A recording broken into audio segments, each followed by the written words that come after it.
temos a honra de contar com a presença ilustre agora, nesse momento, do dileto promotor de justiça do Estado de Goiás, doutor Pedro Alves Simões. Seja muito bem-vindo aqui à Casa da Advocacia Uberlandense, mesmo que no ambiente telepresencial, a 13ª subseção da OAB de Uberlândia. O senhor consegue nos ouvir, doutor Pedro? Boa noite, Rafaela. Te escuto perfeitamente. Você me ouve bem? Boa noite, boa noite. Seja muito bem-vindo nessa noite, sexta-feira. Desde já, mantendo o convite para que, se estiver aqui em Uberlândia 14, venha no nosso evento presencial também. Estamos muito agradecidos imensamente às comissões de Direito Penal e Processo Penal por ter a honra da sua presença.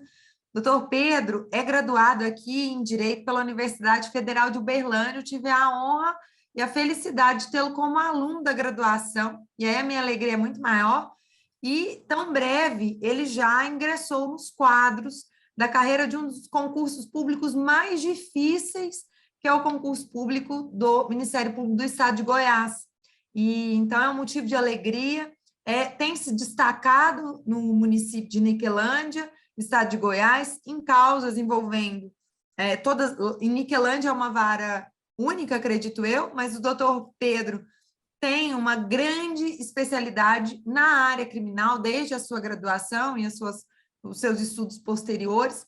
É um amante aí também das ciências criminais, dos altos estudos, e vai tratar em pé de igualdade, que é assim que nós esperamos, né? Atuar em pé de igualdade com o Ministério Público, com o Judiciário, ouvir também o Ministério Público, para que a gente possa aí construir uma sociedade mais democrática, cada vez mais plural no âmbito da defesa dos interesses da Constituição de 88. Então, com a palavra, doutor Pedro, saudamos aí a sua presença nessa sexta-feira grandiosa para falar um pouquinho com os nossos alunos sobre o inquérito, na verdade, a investigação criminal presidida pelo Ministério Público.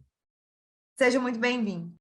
Muito obrigado, Rafaela. Eu agradeço as belas palavras que você endereçou a mim. É um prazer revê-la depois de tanto tempo. Como a doutora Rafaela mencionou, de fato, fui aluno dela já há alguns anos na Universidade Federal de Uberlândia, e naquele primeiro contato com o processo penal na graduação, certamente as aulas que ela brilhantemente lecionou me impulsionaram a trilhar esse caminho pelo Ministério Público. Eu sempre gostei muito de direito processual penal, de direito penal, e sinto muito feliz também e honrado de poder falar, de certo modo, com a minha querida Uberlândia. Eu simplesmente adoro Uberlândia, toda a minha formação, toda a minha formação enquanto pessoa, enquanto um bacharel em Direito e promotor de justiça em grande parte passou por aí. Eu devo tudo a essa cidade, e a própria subseção de Uberlândia foi a minha primeira casa jurídica. Eu ainda me lembro bem do dia em que obtive meu certificado de conclusão de curso na UF e já saí em disparada à subseção da OAB de Uberlândia no mesmo dia, quase na mesma hora, para requerer a minha inscrição nos quadros da OAB, né, e logo iniciar a minha vida profissional. Então, de certo modo, me sinto em casa, me sinto muito confortável, muito feliz de poder falar com os advogados da subseção de Uberlândia, a quem eu cumprimento, né? Boa noite a todos vocês, e com eventuais acadêmicos de direito que estejam nos ouvindo também. Espero que possa, de algum modo, contribuir na formação de vocês com as informações pertinentes à investigação preliminar conduzida pelo Ministério Público. Bom, pessoal, já sem mais delongas, adentrando ao tema, eu falarei aqui brevemente sobre os principais aspectos que envolvem a investigação criminal presidida pelo Ministério Público. Eu preparei um slide, eu vou tentar compartilhá-lo aqui na tela. Deixa eu só localizar o zoom novamente.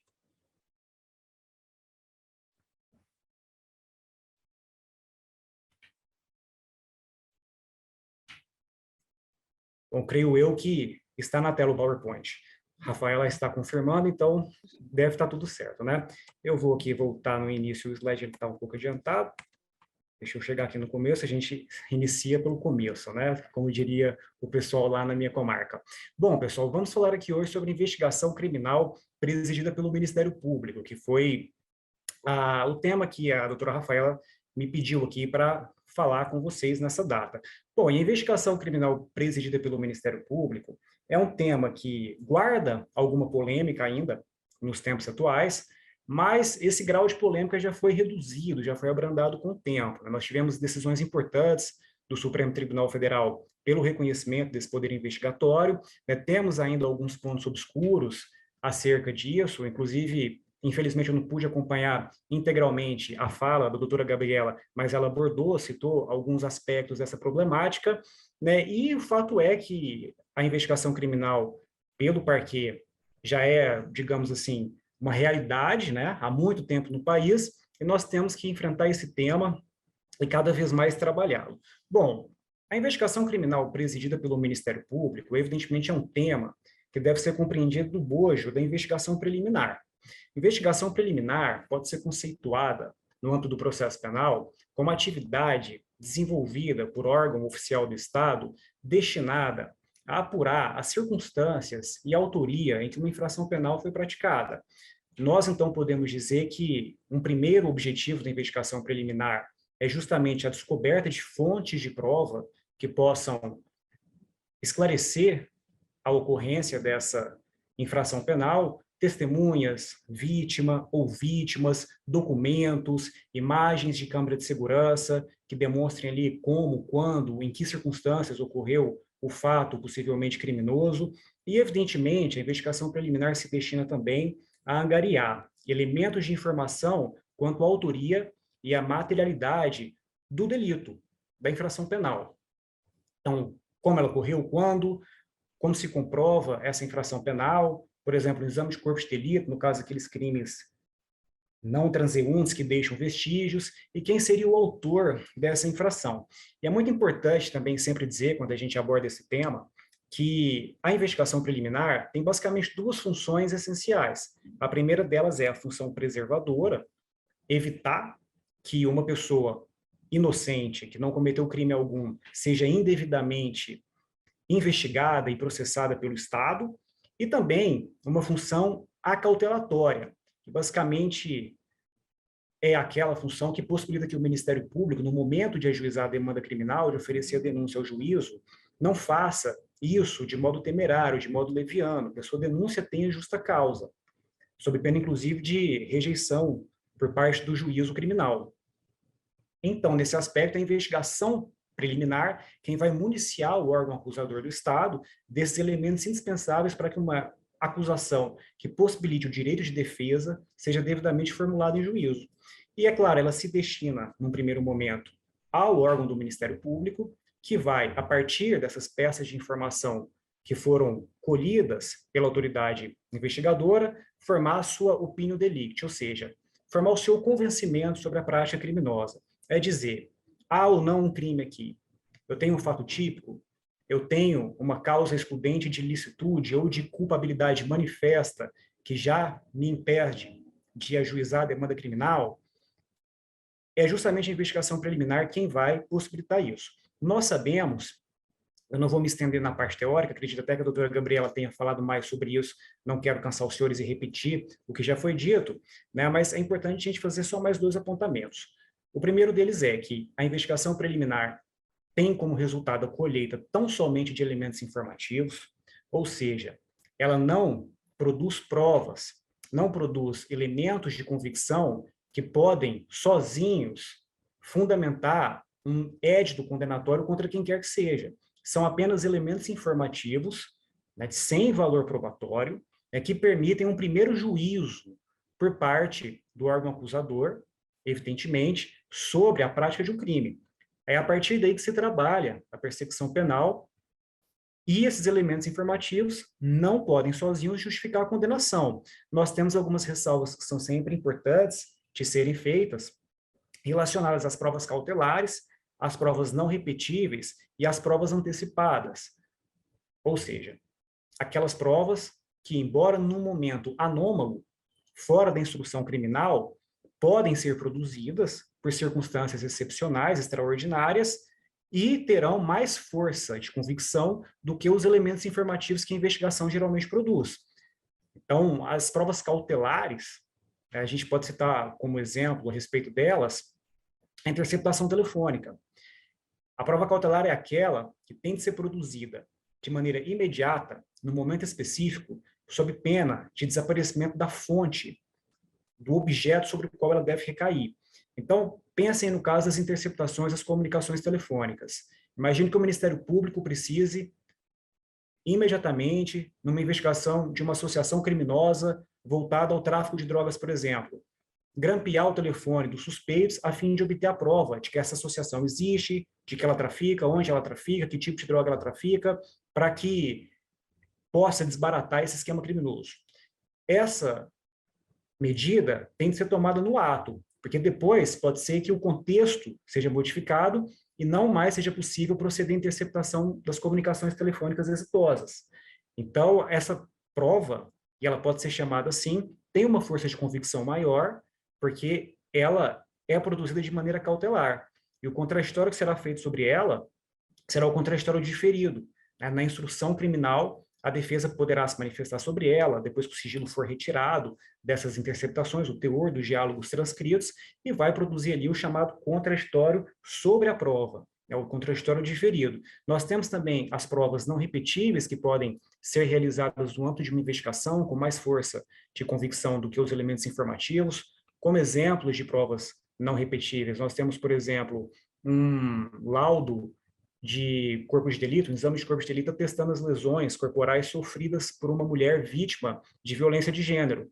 É muito comum que essas situações de violência de gênero, lesão corporal, por exemplo, sejam interrompidas pela polícia já em sede de prisão em flagrante delito, e aí a mulher é levada imediatamente ao IML ou a um hospital municipal nas pequenas cidades que não detêm ainda IML, e seja feito ali o laudo médico, o relatório, que ateste a existência dessas lesões. É claro que com o passar do tempo, os hematomas, escoriações tendem a desaparecer. Então não é possível repetir esse exame, por isso que de fato a prova é considerada não repetível. E o contraditório sobre ela, de novo, será diferido, porque a defesa poderá se manifestar em momento subsequente, em momento mais distante da persecução penal sobre isso. Em sede de audiência, instrução e julgamento, por exemplo, ela pode, inclusive, solicitar o artigo dos peritos para esclarecer determinados pontos desse relatório, mas a defesa não participa da produção da prova, né, que é considerada como tal, mesmo que realizada em sede de investigação preliminar. E, por derradeiro, nós temos as provas antecipadas. Essas, sim, podem ser produzidas na fase de investigação e já com a participação da defesa, concomitantemente ao Ministério Público. É o caso, o Código de Processo Penal traz essa hipótese expressamente, da pessoa que pode ser testemunha de um fato criminoso, por exemplo, uma testemunha importante, e está gravemente enferma, podendo falecer a qualquer instante, risco efetivo de morte.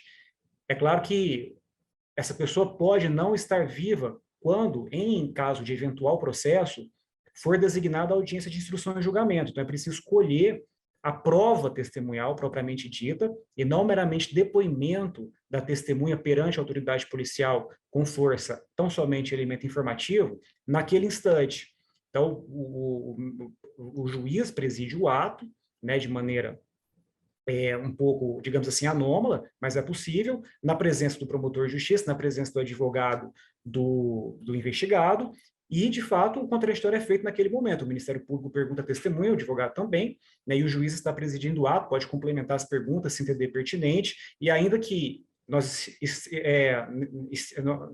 a persecução crimes esteja ainda na fase inquisitiva, né, na fase preliminar, já nasce uma prova dali. Então, fechando, a investigação preliminar produz meramente elementos informativos, mas há possibilidade de produção de provas propriamente, que podem, a contrário senso, pelo que diz o artigo 155 caput do Código de Processo Penal, justificar a condenação criminal.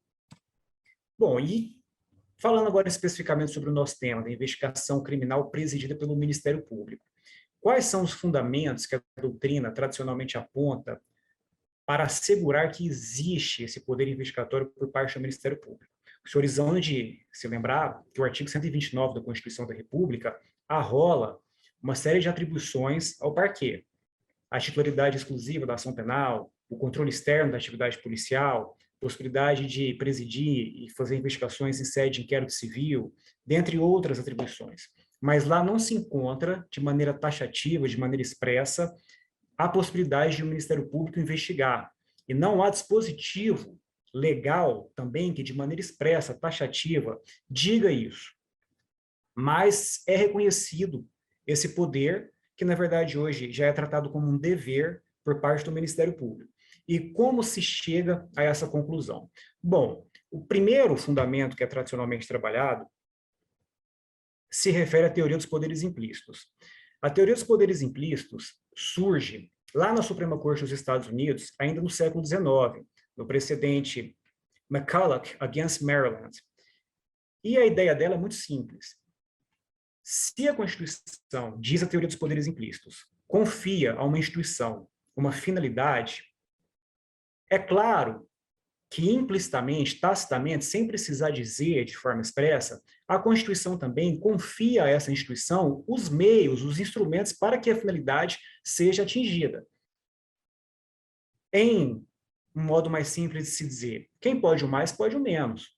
Se o Ministério Público, expressamente, tem a responsabilidade constitucional de promover a demanda penal, de ajuizar com monopólio, inclusive, as ações penais públicas, e se nenhuma ação pode ser intentada desacompanhada de justa causa, de elementos informativos que justifiquem aquela demanda criminal, é claro que o Ministério Público também pode investigar justamente para viabilizar, para possibilitar suas investigações. Se ele tem a finalidade, ele também tem os instrumentos para a plena consecução dessa finalidade. Um outro argumento muito trabalhado é a ausência de violação ao sistema acusatório, advindo do poder investigatório do Ministério Público.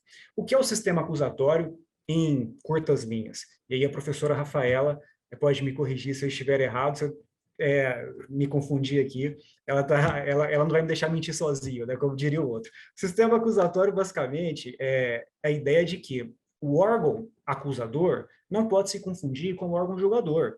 A existência do Ministério Público se justifica em grande parte para que uma instituição autônoma, independente, que não está atrelada ao judiciário, possa formular a opinião delicti sobre o crime, tomar as providências processuais e preservar, desse modo, a imparcialidade do juiz.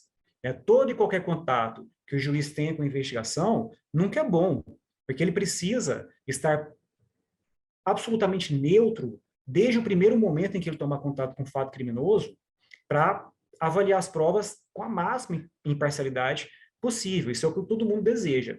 Então, o sistema acusatório, em curtas linhas, basicamente é isso, é a separação de funções. Promotor não julga e juiz não acusa. É claro, nós temos a defesa, que é imprescindível a validade de qualquer processo criminal para amparar o réu, né, e o investigado também, desde a fase da investigação preliminar, como a doutora Gabriela trabalhou antes, né, e é assim que funciona o sistema acusatório. Então, qual seria a violação a esse sistema advinda do órgão que tem a titularidade da ação penal pública, né, ser também apto a investigar?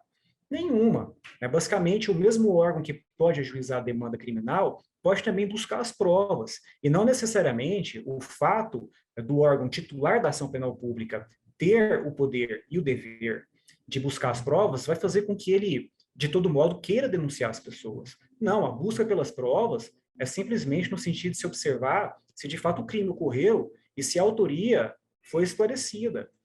Não existe nenhum tipo de mácula ou de vontade pré-determinada em se buscar as provas já para justificar uma ação.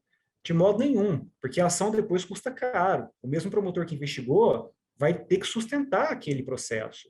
E ninguém quer sustentar processo sem provas, por N motivos. Então, não há violação ao sistema acusatório advindo do poder investigatório do Ministério Público. E também existe um outro argumento muito interessante, que é a atividade investigatória no âmbito criminal não é privativa da polícia. A Constituição em nenhum momento diz que só a polícia, seja a Polícia Federal no âmbito da União e as polícias civis no âmbito dos estados e do Distrito Federal, tem o monopólio da investigação criminal. Na verdade, o que a Constituição confia às instituições, que buscam ser instituições de garantia, como o Ministério Público, o Tribunal de Contas, dentre várias outras, é possibilitar que elas cumpram seu papel de controle. O Ministério Público, na minha visão, antes de tudo, é uma instituição de controle, controle de outros órgãos da administração pública. E esse controle, evidentemente, para ser perfectibilizado, ele demanda que o membro do parquet tenha poderes fiscalizatórios, tenha poderes investigativos, que ele possa, de fato, requisitar documentos, que ele possa, de fato, investigar, inclusive na seara do controle externo da atividade policial. cumpre ao Ministério Público avaliar o trabalho da Polícia Civil, o trabalho da Polícia Militar, e como essa possibilidade é concretamente realizada sem que haja a plena possibilidade de investigação criminal. Seria uma maneira de inviabilizar uma atribuição do Ministério Público, essa sim, expressamente consagrada no artigo 129, né? Me refiro aqui novamente ao controle externo da atividade policial. É imanente. Então, nós temos aí, esses aí que são os principais fundamentos, no meu modo de ver, sobre o poder investigatório do Ministério Público. Decorre da principiologia da Constituição e da própria titularidade exclusiva do Ministério Público no manejo da ação penal pública. E como esse tema é tradicionalmente encarado pelos nossos tribunais. O STJ tem vários precedentes ao longo dos anos reconhecendo o poder investigatório do Ministério Público. Eu cito aqui o enunciado número 234 da súmula do STJ como uma maneira de consolidar esses entendimentos. Esse enunciado é aquele que diz que a participação do membro do Ministério Público na investigação não o torna suspeito ou impedido para o oferecimento de denúncia e, evidentemente, para atuar, né, na condição de patrono da ação penal. Vejam, se o STJ, inclusive o entendimento simulado, diz que a presença do Ministério Público na investigação não deixa impedido ou suspeito para atuar no âmbito criminal, é porque ele está reconhecendo que o Ministério Público pode, sim, proceder a essas investigações. E há vários precedentes que afirmam isso expressamente. No âmbito do Supremo Tribunal Federal, a mesma coisa sempre ocorreu. Cito esse HC de 2009, da relatoria do ministro Celso de Mello, é o HC 89.837, em que a teoria dos poderes implícitos, que eu mencionei inclusive mais cedo, é expressamente apontada como um dos motivos para tanto. O princípio hermenêutico relacionado a essa teoria é dito: o Ministério Público vai ajuizar a demanda criminal, ele precisa investigar. Então, ele tem, de fato, esse poder investigatório.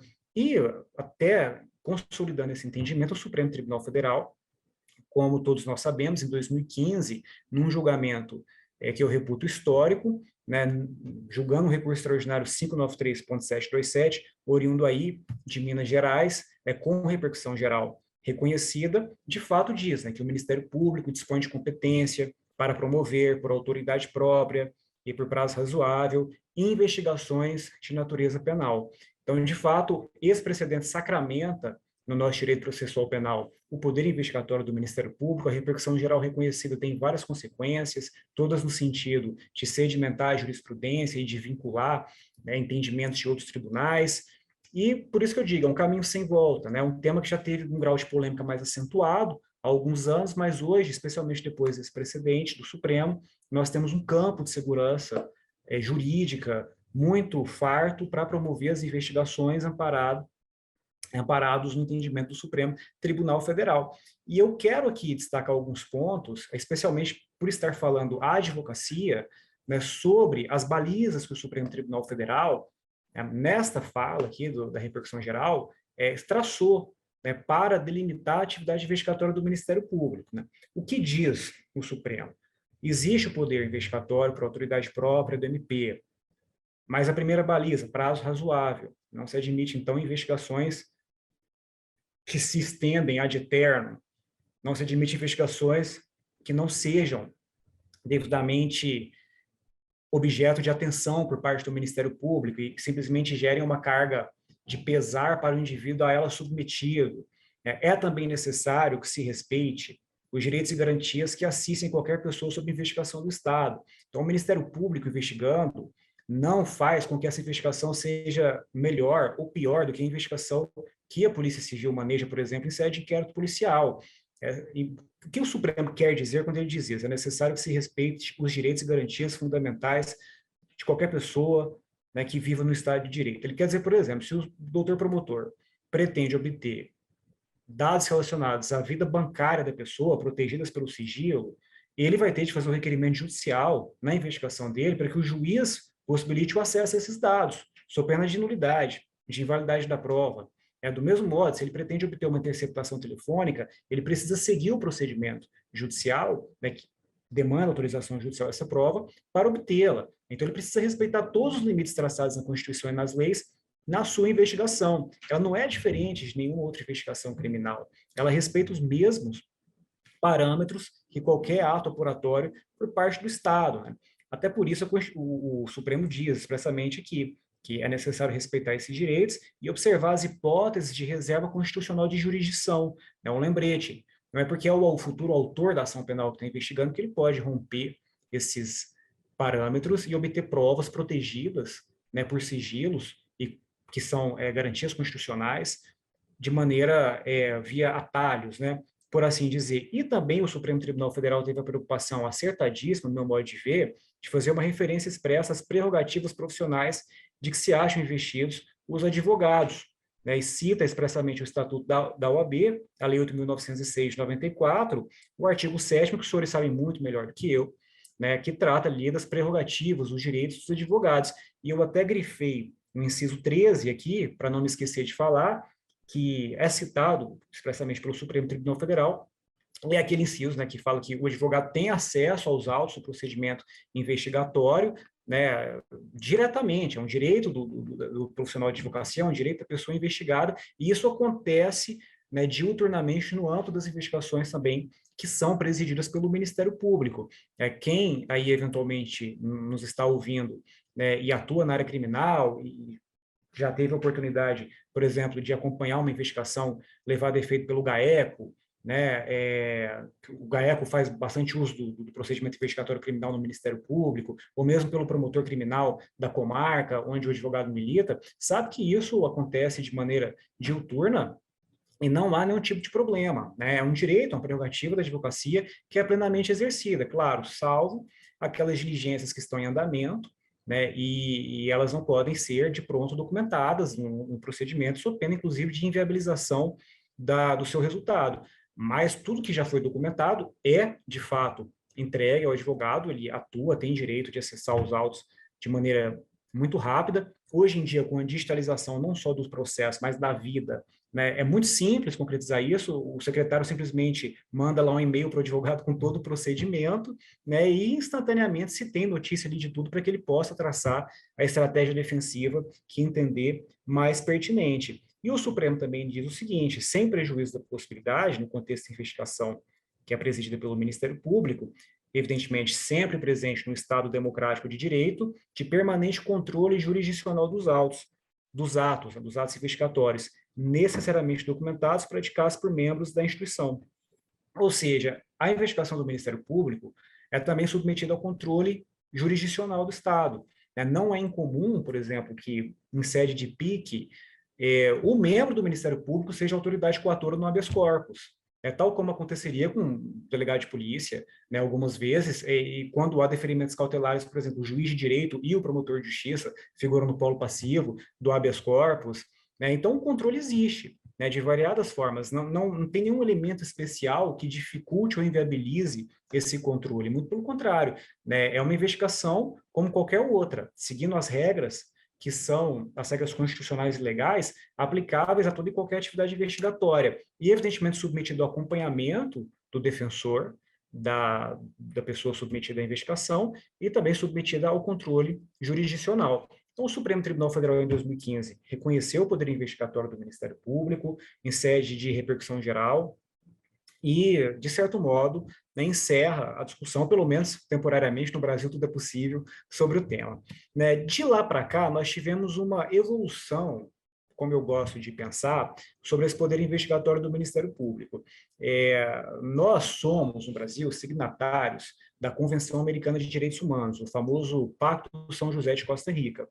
E a Convenção de Direitos Humanos nos submete outros tratados internacionais, protocolos também, à jurisdição da Corte Interamericana de Direitos Humanos, um órgão supranacional que basicamente avalia se a conduta dos Estados nacionais viola ou não os direitos e garantias previstos nessa Carta Internacional. A Convenção Americana de Direitos Humanos institui uma série de direitos, inclusive a questão do depositário infiel no Brasil, né, caiu a prisão, uma hipótese de prisão civil que existia, que está nominalmente na Constituição ainda, né, não é mais possível em virtude da Convenção Americana de Direitos Humanos, né, que proibiu essa modalidade de prisão civil, e a Corte Interamericana de Direitos Humanos, o órgão judicial que interpreta a convenção e pode condenar os estados signatários, né, dos tratados internacionais por violações Normas de Direitos Humanos por violações ao Pacto São José de Costa Rica, avaliou um caso muito importante, em 2017,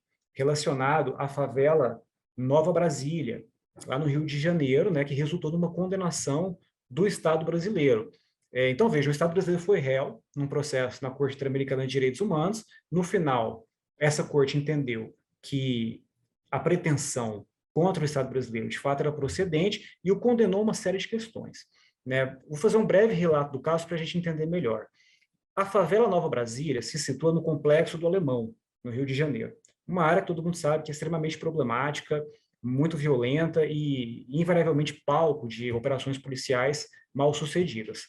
Em 94 e também no ano de 1995, a Polícia Civil do Estado do Rio fez 2 incursões na favela Nova Brasília, absolutamente traumáticas, que geraram 26 mortes, pelo menos 3 relatos de abuso sexual de moradores da favela, inclusive de adolescentes, e relatos de tortura. Isso aconteceu nos anos 90 no Brasil. Infelizmente, as investigações que foram levadas a efeito no estado do Rio de Janeiro a respeito desse fato não foram profícuas. Não se elucidou, então, detidamente a autoria, materialidade, e não houve responsabilização dos agentes do Estado, né, que foram responsáveis por perpetrar essas condutas. Uma situação muito séria que, infelizmente, mais de 20 anos depois, né, dessa ocorrência, a gente vê diuturnamente por aí. E aí, o que a Corte Interamericana disse lá em 2017?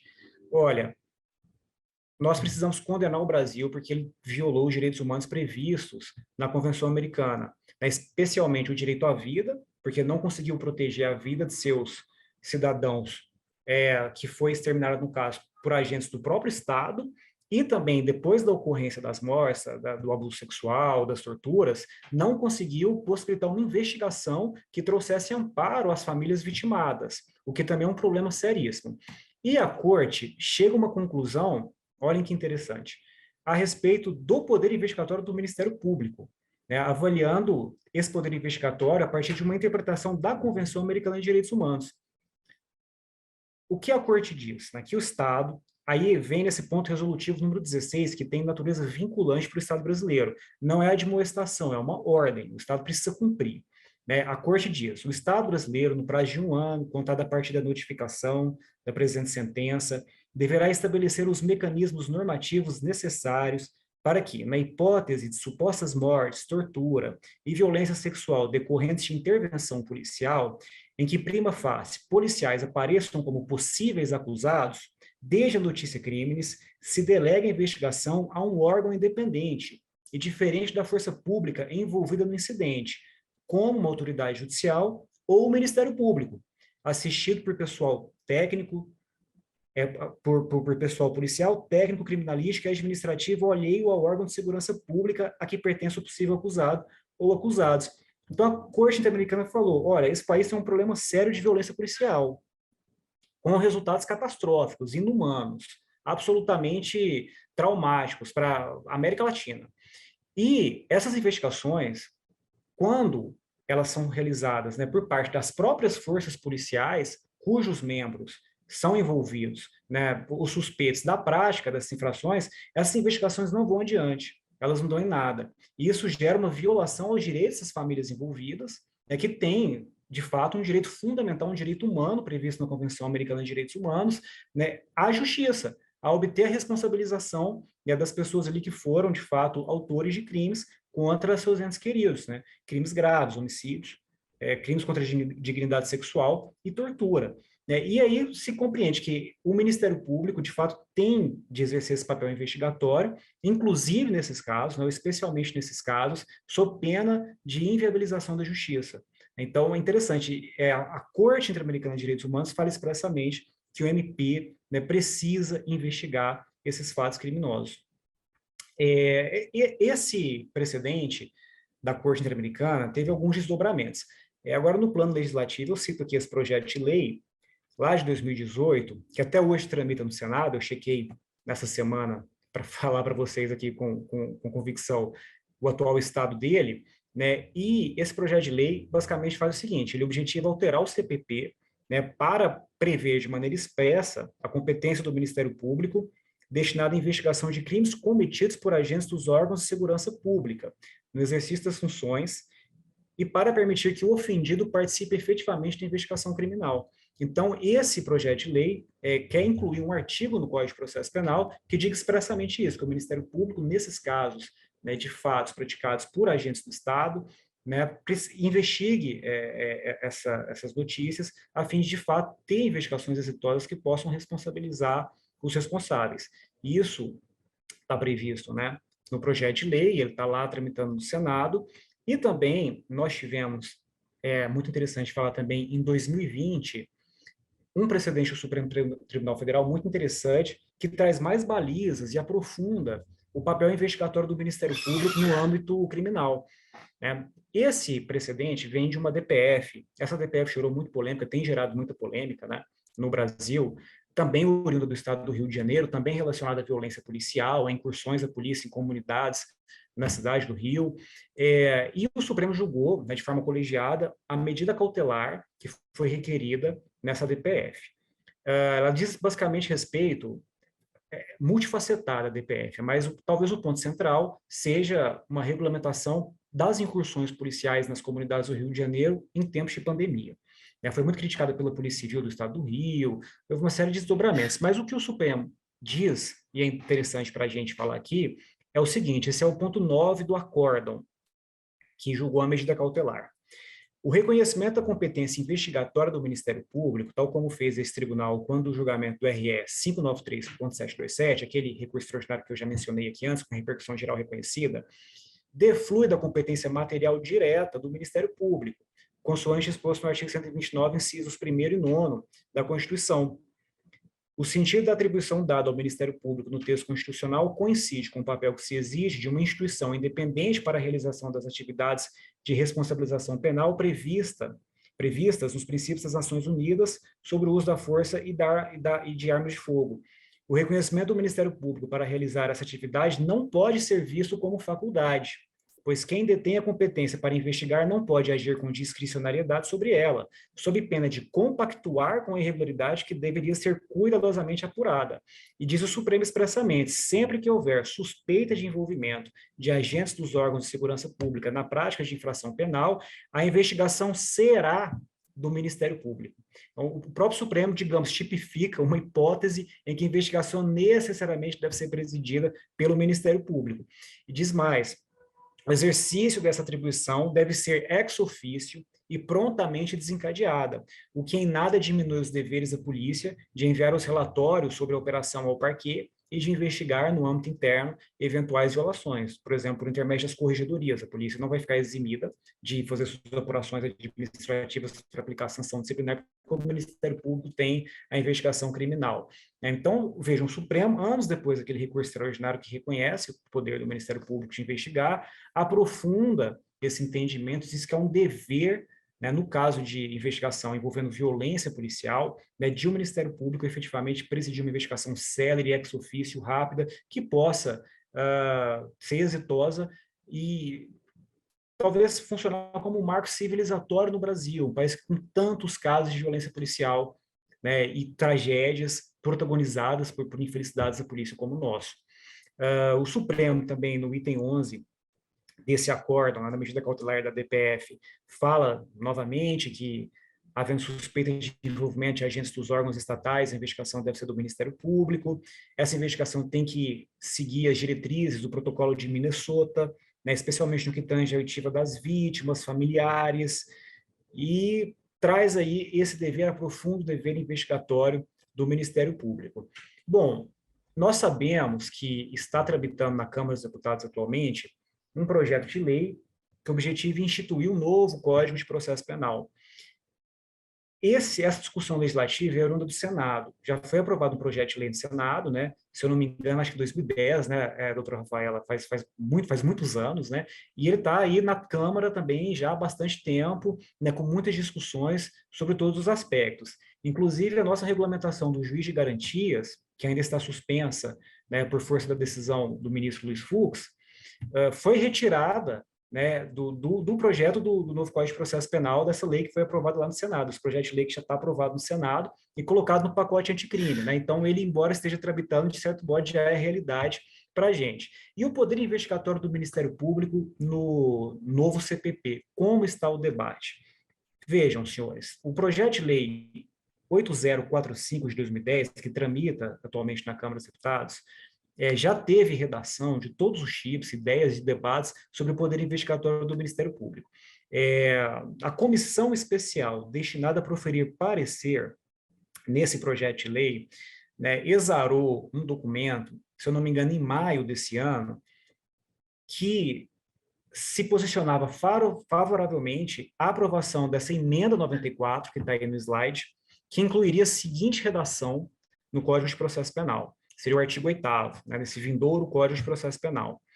A investigação criminal realizada através de inquérito policial, e aí vem procedimento investigatório criminal do Ministério Público, ou seja, inclui o Ministério Público de maneira direta, como também presidente, né, de uma investigação criminal, tem por objetivo a identificação das fontes de prova e será iniciada sempre que houver fundamento razoável a respeito da prática de uma infração penal. Então, chegou, digamos assim, a discussão evoluiu, né, a esse ponto de se chegar a um certo consenso de que essa emenda 94 seria aprovada e o dispositivo seria colocado um novo Código de Processo Penal, reconhecendo que a investigação criminal é realizada tanto pela polícia quanto pelo Ministério Público. Ocorre que esse parecer final não foi votado, a comissão foi dissolvida e hoje nós temos na Câmara um grupo de trabalho que está reavaliando todas as situações envolvendo o CPP. Então, o que eu digo para os senhores, o novo Código de Processo Penal, essa questão da investigação criminal por parte do Ministério Público está indefinida, né? Nós não sabemos o que pode vir, porque no campo da política as coisas mudam de modo muito rápido, e a gente nunca pode fazer exercício de rabdomancia, tentar adivinhar o futuro, porque é complicado. Mas, de todo modo, independentemente do que possa acontecer no mundo da política, né, o que o Supremo Tribunal Federal entende, de modo muito sereno, é que, de fato, o poder investigatório do Ministério Público independe de lei, porque ele emana diretamente da Constituição. Então, não há necessidade do Código de Processo Penal dizer aquilo, né, que a investigação criminal vem tanto da polícia quanto do MP. Não, a MP investiga sim, porque a Constituição possibilita. Né? E eu trago aqui um trecho do voto do ministro Fachin, naquela DPF, que nós, ficou a DP aqui, mas é a DPF, né? Peço perdão pelo equívoco, não percebi quando revi o texto. O que o ministro Edson Fachin diz basicamente é o seguinte, ó, conquanto oportuna manifestação do Senado, e aqui ele está fazendo referência àquele projeto de lei que eu mostrei que surgiu lá no Senado, depois da decisão da Corte Interamericana de Direitos Humanos, que diz que o MP tem que investigar os casos de violência policial. Né? O ministro Fachin diz, embora seja oportuna a manifestação do Senado, não é necessária a intervenção do Congresso Nacional para o reconhecimento do dever, né, e não apenas poder investigatório do Ministério Público para as hipóteses, como a que determinou a Corte Interamericana de Direitos Humanos. E ele vai repetindo mais uma vez, isso porque o reconhecimento da competência investigatória do Ministério Público, tal como este tribunal, quando o julgamento daquele recurso extraordinário com repercussão geral reconhecida, já fez deflui da competência material direta do MP, consoante exposto no artigo 129, incisos 1º e 9 da Constituição. Então, de fato, como eu falei, é um tema menos polêmico hoje, né? Claro que no campo legislativo muitas coisas podem acontecer, mas eu pessoalmente acho muito difícil que a gente retroceda com relação a isso, né? Até porque toda a conjuntura do próprio Supremo e até mesmo internacional da Corte Interamericana de Direitos Humanos, né, já caminha no sentido de falar sobre um dever, né, não meramente uma faculdade do Ministério Público de promover investigações criminais. Bom, então, vencida essa parte, digamos assim, mais explanatória a respeito, né, do poder investigatório do Ministério Público, eu quero aqui adentrar, né, especialmente na matéria que regulamenta o poder investigatório, que eu sei que é um ponto que talvez cause muitas dúvidas, especialmente aos advogados. Né? O poder investigatório do Ministério Público e a forma como ele é desenvolvido não consta no Código de Processo Penal, diferentemente do inquérito. O inquérito está lá bonitinho, né? O artigo tal, o inquérito é administrativo, tem prazo de tanto tempo no caso de réu solto, réu preso. Né? A Rafaela me ensinou muito lá sobre o inquérito, inclusive em 2010, e não me falou nada a respeito da investigação do MP, porque não, essa regulamentação não está no CPP. Né? Então, de fato, o advogado muitas vezes pode se deparar com isso. E agora? Quem está investigando é o promotor. Né? Qual é o nome do procedimento investigatório dele? Como é que eu faço para ter acesso a isso? Eu pergunto para quem? Né? O que eu preciso saber? né? Eu vi até uma pergunta aqui, será que alguém pode me indicar um livro sobre o procedimento investigatório do Ministério Público? Porque é uma questão realmente desconhecida, né? Especialmente para quem está começando na advocacia. Eu mesmo passei a ter mais contato com o tema quando fui estudar para os concursos do Ministério Público, né? Porque era um tema evidentemente cobrado ali, exigido do MP, mas não é algo assim tão comum, né, de se debater no âmbito do processo penal, mas é o que existe, né, está na prática de quem litiga no âmbito criminal, e a gente deve saber. Eu trago aqui primeiro as normas que delimitam a atividade investigatória do Ministério Público.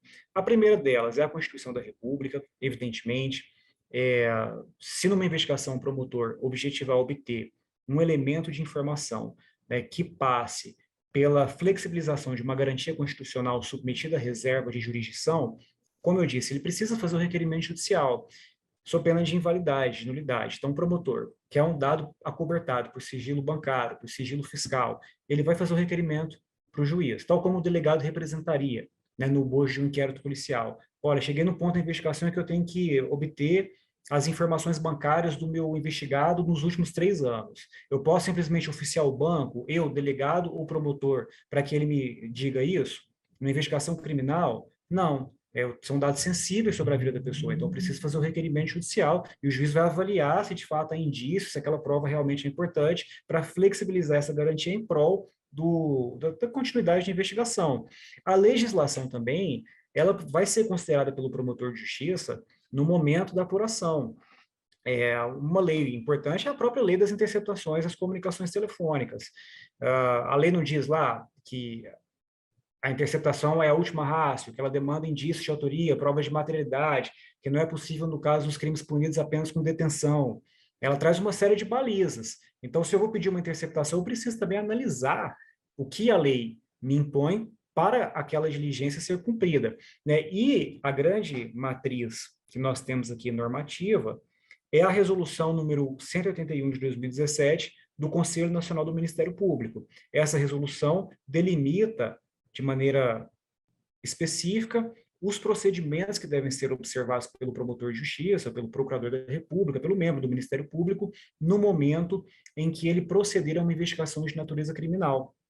E também nós temos atos normativos dos respectivos ramos do Ministério Público que versam sobre o tema. Em Minas eu não sei, né, mas com certeza existem resoluções do Conselho Superior do Ministério Público de Minas, né, que vão aprofundar essa resolução do CNMP e dar também balizas de procedimento para o promotor de justiça que vai no dia a dia aí tratar. No Ministério Público de Goiás nós temos 2 resoluções muito importantes, uma trata do notícia de fato criminal, a outra do procedimento investigatório criminal, que em grande parte repetem o que prevê a resolução do CNMP, mas também enfrentam pontos obscuros. É interessante que o advogado procure isso, né, no site do Ministério Público, são resoluções públicas, para ele saber como atuar, como questionar, né, os procedimentos adotados pelo promotor de justiça. O grande mecanismo investigatório à disposição do Ministério Público, portanto, é o PIC, é o procedimento investigatório criminal. Ele é previsto no artigo 1º dessa resolução, a resolução 181 de 2017, que o conceitua da seguinte maneira: o PIC é um instrumento sumário, desburocratizado, de natureza administrativa e investigatória, instaurado e presidido pelo membro do Ministério Público com atribuição criminal, e terá como finalidade apurar a ocorrência de infrações penais de iniciativa pública, servindo como preparação e embasamento para juízo de propositura ou não da respectiva ação penal, né? Bom, o PIC é um instrumento muito simples, é um procedimento administrativo que o Ministério Público instaura a fim de apurar o fato criminoso. Não tem maiores solenidades, né? Até porque nós sabemos que nenhum inquérito policial é imprescindível para que a denúncia seja ajuizada. O Ministério Público pode intentar a demanda criminal com base em quaisquer peças de informação, né, que sustentem ali a sua pretensão acusatória. Por isso que a resolução diz, olha, o PIC é um instrumento sumário e desburocratizado, é o meio do promotor organizar, né, os documentos, todas as informações que ele tem sobre o fato criminoso e formar a sua opinião delicti. Realmente se convencer se vai ou não oferecer a denúncia, ou seria caso, né, de arquivar aquele procedimento que ele está investigando. Bom, e como funciona na prática, né? Talvez esse seja o ponto mais interessante que eu posso, de algum modo, acrescentar aos senhores, especialmente para quem não tem experiência ainda, né, propriamente na investigação criminal. Qual é o procedimento usualmente adotado nas promotorias de justiça? Como o promotor faz? Como ele decide se vai apurar ou não, se é caso de um pique ou não? O que eu vou dizer aqui não é uma regra cogente, não existe, digamos assim, uma previsão sobre passo a passo que deve ser tomado, mas é uma praxe muito comum, que é desenvolvida pelos colegas, né, e talvez já tenha assumido aí a condição de direito consuetudinário entre os membros do Ministério Público, né, é o que eu vou passar para vocês. Bom, quando uma notícia criminosa chega ao conhecimento do Ministério Público, nós temos como primeira providência a autuação de um procedimento chamado notícia de fato, de natureza criminal. A notícia de fato não é um procedimento propriamente dito. Ela é só isso mesmo, por mais tautológico que pareça, uma notícia de fato. Ela é chamada assim. Se autua um caderninho, hoje não existe mais, né? Tudo no mundo digital, e ali nós colocamos aquilo no sistema, é público, né? E dizemos o seguinte: recebemos a notícia de que alguém praticou um crime. Por exemplo, é de que o prefeito ou o secretário municipal, para a gente não cair em problema de foro por prerrogativa de função no meu exemplo, praticou crime de peculato. Né? Chega essa notícia ao Ministério Público. E aí chegam algumas informações, alguns documentos lá na minha promotoria a respeito disso. O que eu vou fazer? Possivelmente eu vou autuar uma notícia de fato criminal e vou dizer, recebi a informação de um crime, né? Agora eu vou proceder a diligências de cunho preliminar para averiguar se essa informação procede ou não. Eu não vou instaurar uma investigação de plano, não vou instaurar o procedimento investigatório de plano. Eu vou simplesmente autuar aquela informação, colocá-la no sistema e tomar providências a partir dali. E aí vem a regulamentação. Por quanto tempo eu posso manter essa notícia de fato sob minha posse? Por 30 dias. É o que diz a resolução do CNMP. Passados esses 30 dias, eu posso prorrogá-la por mais 90 dias. E vencidos esses 90 dias de prorrogação, aí sim eu preciso tomar uma providência mais severa. Então vejam, senhores, na notícia de fato criminal, diz o CNMP, o membro do MP, nesse artigo 3º, parágrafo único da Resolução 174 de 2017, poderá colher informações preliminares imprescindíveis para deliberar sobre a instauração do procedimento próprio, sendo vedada a expedição de requisições. Muito interessante isso. Como eu não instaurei o PIC, eu não tenho um procedimento investigatório criminal propriamente dito. Eu tenho simplesmente uma notícia preliminar, uma notícia de fato, como se fosse um boletim de ocorrência do Ministério Público, por assim dizer. Então, eu não tenho os poderes investigatórios, requisitórios, etc., à minha disposição ainda, porque eu não instaurei uma investigação propriamente dita. O que eu posso fazer? Eu posso solicitar documentos. Eu não estou requisitando documentos. Se eu solicito, a pessoa me envia se ela quiser. Entendeu? Eu não posso buscar e apreender depois, porque a pessoa não tem um dever de cumprir. Eu posso convidar as pessoas a comparecer à promotoria, testemunhas. Eu não posso notificá-las sob pena de condição coercitiva. Eu tenho um procedimento meramente preliminar. E eu estou me convencendo se há ali a necessidade de uma investigação ou não. Vejam como essa notícia de fato tem uma função garantidora. É porque ela muitas vezes protege a pessoa que foi denunciada, entre aspas, né, no Ministério Público, da prática de um crime, de uma atividade mais invasiva na vida dela. Né? Então, assim, às vezes você reúne algumas informações breves ali, na notícia de fato, e verifica que não há necessidade de procedimento investigatório nenhum. Né? Uma denúncia infundada. Né? A pessoa que denunciou pode sair ali como alvo de uma investigação daqui a pouco contra a administração pública, a administração da justiça, né, o crime de denunciação caluniosa, por exemplo, e você vai arquivar essa notícia de fato. Mas, enfim, ela é o primeiro passo. Não é incomum que o promotor, nesse cenário, assim, digamos, de incerteza, autue a notícia de fato, que pode tramitar por esse prazo mencionado, 30 dias com prorrogação de mais 90 dias. E, geralmente, como essas notícias criminosas, as notícias crimes, as notícias de possível prática de infração penal, aportam no Ministério Público, né? Como funciona no dia a dia? Bom, eu arrolei aqui 4 hipóteses principais em que isso geralmente acontece, né, para vocês entenderem. É muito comum que o Ministério Público receba essas notícias de possíveis crimes por meio de outros órgãos públicos que noticiam práticas de infração penal. Por exemplo, o Conselho Tutelar.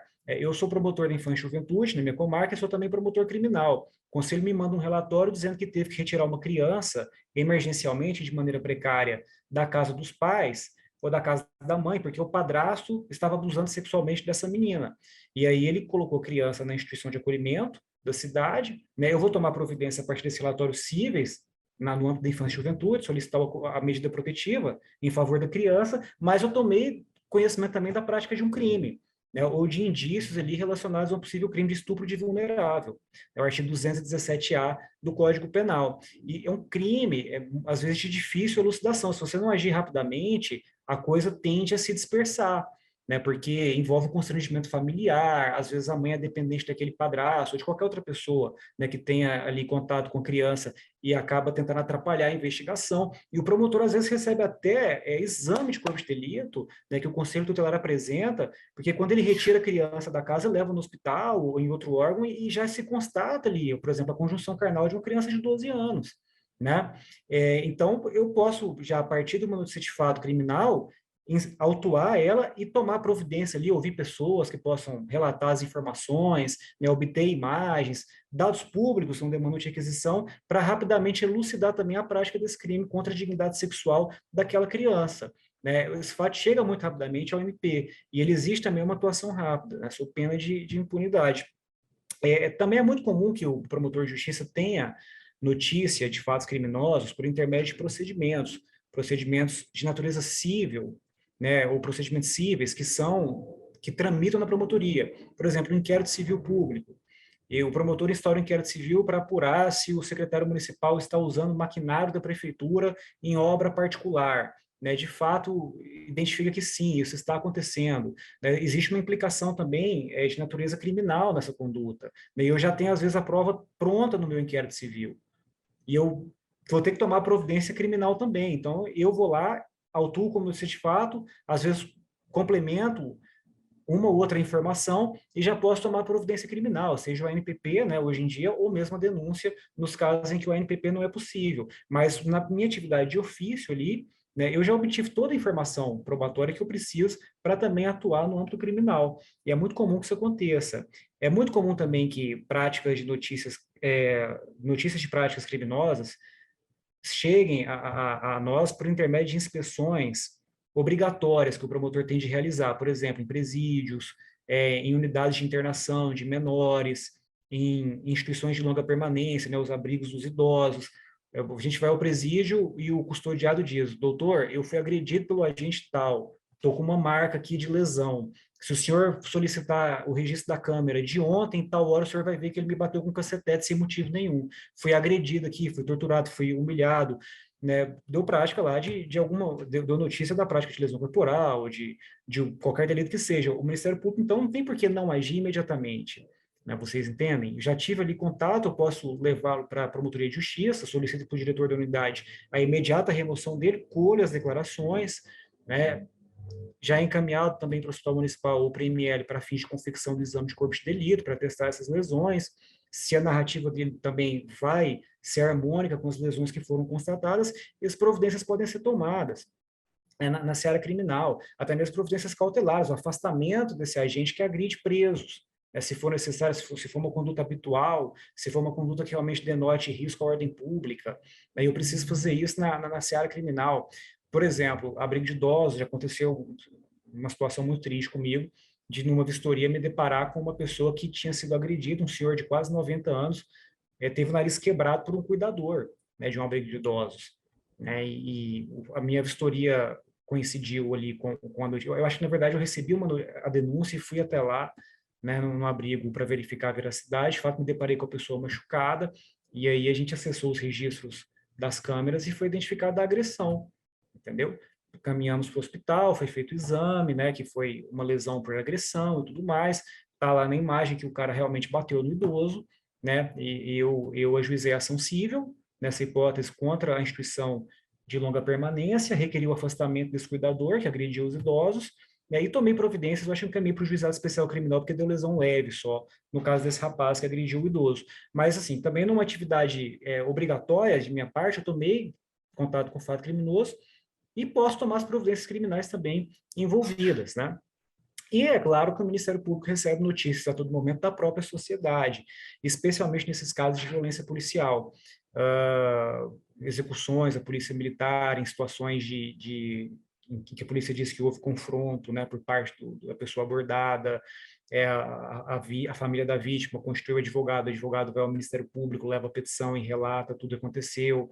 Então, a notícia crimes pode chegar ao Ministério Público de várias formas. Eu acho que aqui apresentei as mais comuns, pelo menos no que eu experimento, né, no dia a dia. E quais são as providências que podem ser tomadas no notícia de fato criminal? Então, vejam, antes mesmo de instaurar o procedimento investigatório criminal, eu estou lá com a minha notícia de fato. O que eu faço? Se eu tenho elementos que realmente comprovam a infração penal e elucidam a autoria, né, eu vou oferecer a denúncia. Eu não preciso do PIC, como eu não preciso do inquérito, para iniciar a demanda criminal. Eu pego ali as minhas informações, meu assessor vai redigir a denúncia para mim, eu vou conferir, assino, nem assino assim mais, né, digitalmente hoje em dia, e mando para o judiciário. Ou eu notifico a pessoa para comparecer ao Ministério Público e oferecer o acordo de não persecução penal para ele. Olha, amigo, tem provas aqui contra você da prática de um fato criminoso, ele está assistido por advogado, né, recebe o conselho do advogado, vamos fazer o acordo para você evitar o processo criminal. Também é possível encaminhamento de peças ao GCRIM, diretamente por parte do promotor, né, se ele identificar que, de fato, o crime é de menor potencial ofensivo ou uma contravenção penal. Pode o Ministério Público também requisitar o inquérito policial e indicar as diligências. Olha, um caso que o Ministério Público acaba, digamos assim, não necessitando de investigar, é um caso mais corriqueiro, que a polícia tem uma grande expertise de investigação, né? Casos de crimes contra o patrimônio, etc., que vão demandar agentes em campo, né? E aqui é interessante dizer, não existe disputa nenhuma entre Ministério Público e Polícia Civil, não deveria existir sobre poder investigatório. São instituições que têm que atuar em conjunto, em sinergia, porque elas têm têm o mesmo objetivo, que é viabilizar uma ação penal contra aquela pessoa que, de fato, teve contra si elementos informativos suficientes colhidos, né, para iniciar uma demanda criminal. O que o Ministério Público quer fazer não é retirar, suprimir o papel da polícia, muito pelo contrário, é simplesmente auxiliar nesse papel investigatório para que a persecução penal de fato seja viabilizada, né? Então, ele pode também indicar ali as diligências dele e requisitar a instauração de inquérito policial para a polícia fazer aquilo que ela, de fato, existe para fazer, a polícia judiciária, que é proceder às investigações. Ou o membro do MP entende que é o caso de instaurar um PIC, né?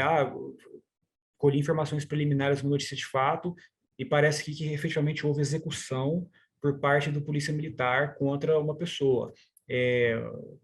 No estado de Goiás, nós tivemos no passado, por exemplo, grupos de extermínio, né, que foram atuantes aí no estado das forças policiais. Então, a MP decide investigar, né? O promotor da comarca muitas vezes atua com o auxílio de um órgão da administração superior, o grupo externo, o grupo do controle externo da atividade policial, muitas vezes com promotores que vieram da polícia, tem muita expertise para viabilizar a eventual punição, se for o caso. Ou o Ministério Público pode arquivar essa notícia de fato criminal diretamente na Promotoria de Justiça. É como se o delegado, fazendo um paralelo, não é isso, mas para facilitar a compreensão, arquivasse um BO. Esse BO não trouxe elementos de nada, eu não vou instaurar um inquérito.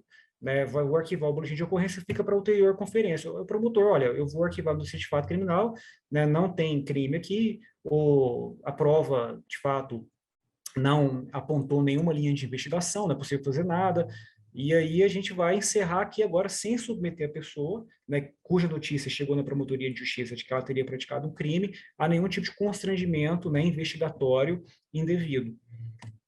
Bom, agora, instaurado o PIC, aqui eu já me encaminho para o final da minha apresentação, né, o que acontece, né, quais são as diretrizes? Vejam, agora a gente está na situação em que o promotor, de fato, instaurou o procedimento investigatório criminal e vai ali tomar medidas de cunho apuratório, usando seus poderes, né, conferidos pela lei e pela Constituição de investigação. Então, primeiro passo, o PIC tem que ser instaurado por portaria. Isso é muito importante para a defesa, né, do investigado. Na portaria, o fato criminoso tem que estar delimitado. O promotor está apurando o quê? Né, qual é o fato? Quando ele ocorreu? Ele vai atrás do quê? Eu preciso saber, eu, advogado. Né? E isso tem que estar muito claro na portaria do PIC, entendeu? Senão vocês podem até já ter uma tese aí de trabalhar algum tipo de trancamento dessa investigação, porque a investigação não pode ser uma arma maluca que está disparando para todos os lados contra todas as pessoas. Então, primeira coisa, o fato tem de estar delimitado, se possível com artigo, né? Ou com as possibilidades de subsunção de fatos típicos que tenham ali, né? Contra quem né? Se já se souber quem é o autor, quem são os autores, tem que constar também a qualificação do investigado, né? É uma investigação contra Pedro Alves Simões, número de CPF tal, não sei o quê, pela possível prática do crime X no dia tal. A gente vai apurar um fato específico. Além disso, o PIC tem um procedimento de controle externo que é determinado por essa resolução do CNMP, que é a necessidade de comunicação da instauração dele, quando a portaria é feita pelo promotor ao órgão superior competente. Essa providência é dispensável em caso de registro em sistema eletrônico. No caso do MP de Goiás, por exemplo, nós temos um sistema que chama Atena, em que tudo tramita sobre ele, né? Então, nós temos ali todos os nossos atos, portarias, diligências registrados no sistema. Qualquer órgão do MP pode acompanhar, e o cidadão, inclusive, tem um Atena Cidadão, né, ele pode acompanhar também o trâmite desses procedimentos do Ministério Público por meio de uma consulta pública, semelhante a que se faz com os processos judiciais. E o PIC vai ser objeto de diligências ali, levados a efeito pelo promotor de justiça, que são regulamentadas no artigo 7º, né, coincidentemente o artigo das prerrogativas da OAB, né, do Estatuto, traz ali as prerrogativas do promotor no âmbito do PIC, né? E quais são essas prerrogativas? Essas que vocês já conhecem, né, muito bem: a requisição de documentos da administração pública, de entidades privadas, vistorias e inspeções para obtenção de prova. Se o promotor, por exemplo, requer a expedição de um mandado de busca e apreensão para angariar ali computadores, tablets que tenham informações sobre a prática criminosa, ele tem a prerrogativa de acompanhar o cumprimento desses mandados, ele pode requisitar, né, a força policial e presidir o ato de cumprimento, né, ser responsável, inclusive, pela confecção dos relatórios. Hoje isso é muito importante com a questão da cadeia de custódia das provas, né, sob pena de invalidade das investigações. Então, é ele quem preside a investigação, é ele quem vai cumprir. Ele pode também notificar testemunhas para comparecerem sob pena de condição coercitiva, né, e exercer uma série de poderes investigatórios. Mas, para tanto, ele precisa do PIC, desse procedimento investigatório criminal, com a portaria muito bem delimitada, com o fato devidamente circunstanciado, né, e documentando todos os atos que ele vai praticar, e esses atos têm de estar lá no PIC, né, para que o advogado possa acompanhar, se for o caso, né? Então, é dessa maneira que essa investigação vai acontecendo. A regra geral do procedimento investigatório criminal é a publicidade, né? Então, o procedimento ele precisa ser registrado na promotoria, ele tem um número de controle, uma portaria, é acessível às pessoas, ele não pode ser escondido, não fica engavetado, né? Não acontece isso, sem prejuízo, é claro, das investigações que têm sigilo decretado pelo presidente da investigação, né? Isso pode acontecer uma possibilidade da resolução também, né, com amparo constitucional, desde que a decisão de decretar essa restrição à publicidade seja devidamente fundamentada pelo órgão do Ministério Público, né? O prazo de conclusão do PIC, é interessante dizer, é de 90 dias, com a possibilidade de sucessivas prorrogações, né? A cada 90 dias o membro do MP ou vai oferecer a denúncia ou vai arquivar o procedimento ou pode prorrogar para continuar apurando, né? Mas ele tem de fundamentar. Mas ele tem esse prazo. Lembrando sempre que, quando eu instauro um PIC, eu sempre penso, o Supremo fala que tem que ser por duração razoável, né, o procedimento investigatório criminal. Então, a gente pensa muito bem se a gente vai, de fato, instaurar, porque se a gente ficar nessa de sucessivamente prorrogar, sabe, eu acho que é uma maneira de certo modo, reduzir o nosso próprio poder investigatório. Ele tem que ser muito bem manejado, né, para que seja, de fato, valorizado. E, ao final, se não for o caso de oferecer denúncia, se não for o caso de fazer o acordo de persecução penal, o procedimento é arquivado, né? A resolução diz que esse arquivamento passa pelo judiciário ou pelo órgão da administração superior do MP, responsável por fazer o controle do princípio da obrigatoriedade, né, na forma da lei.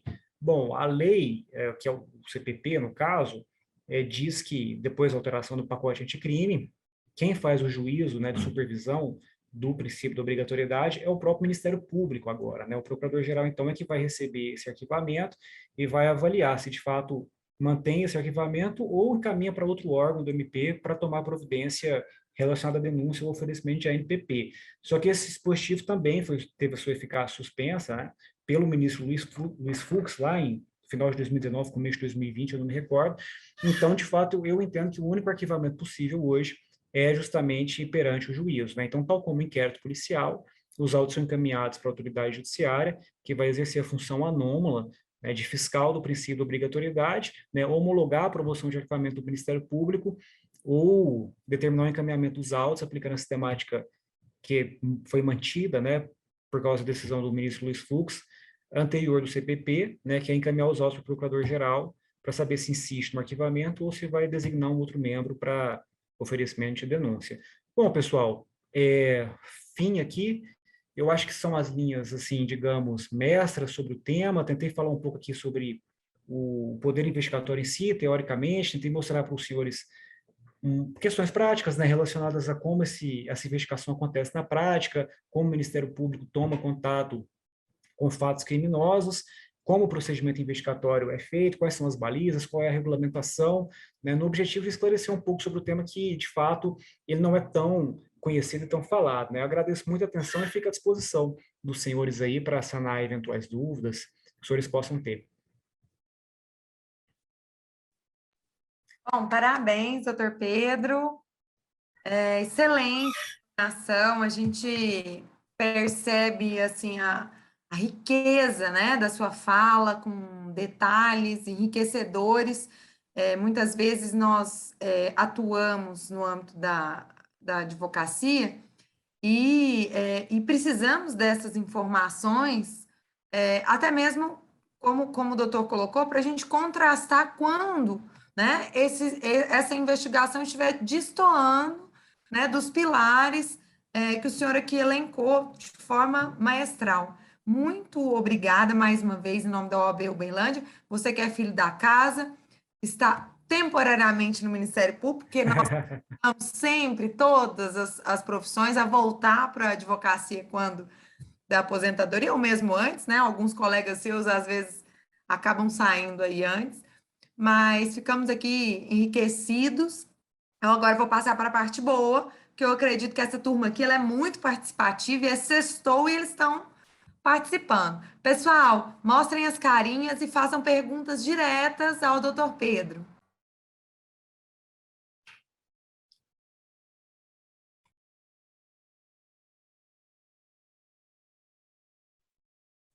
Quem vai começar? Cadê o Vilmar, hein? Para começar a pergunta. Se ninguém É, começar, eu eu, vou. Ai, posso- perfeito. eu ia querer tirar uma dúvida com o Dr. Pedro a respeito da posição do STJ em relação ao reconhecimento fotográfico. Qual é a opinião dele em relação a esse assunto? Quem perguntou? Eu não acompanhei aqui o nome. Chama Igor.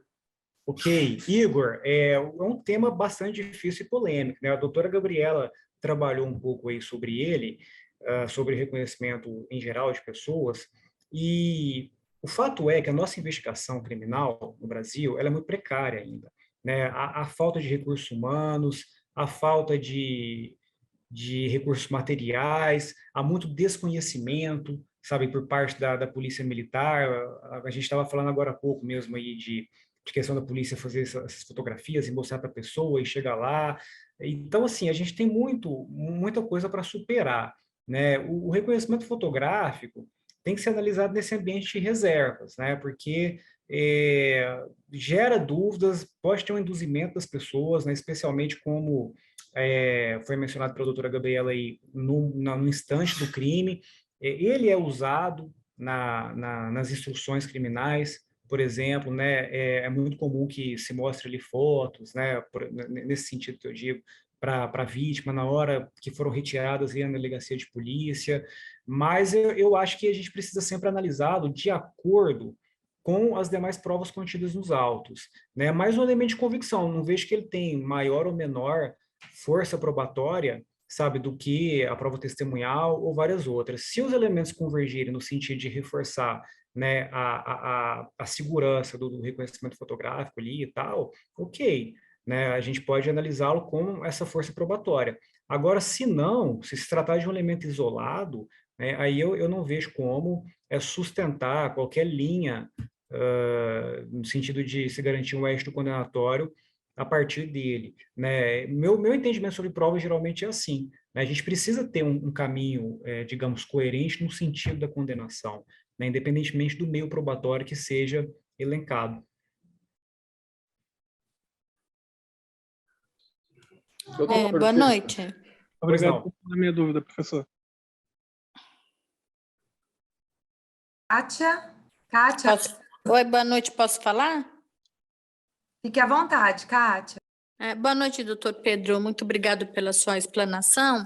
E eu gostaria de perguntar o seguinte: diante do que o senhor disse, que nós somos muito precários ainda, o que o senhor acha que tem que melhorar, além das testemunhas, além das partes materiais de provas? O que o senhor acha que poderia ser feito dentro da sua visão hoje trabalhando no MP? Porque a gente fala de uma investigação criminal só dentro de delegacia, dentro do Polícia Judiciário. Mas o que o senhor diria no outro lado? O que o senhor diria que seria preciso melhorar?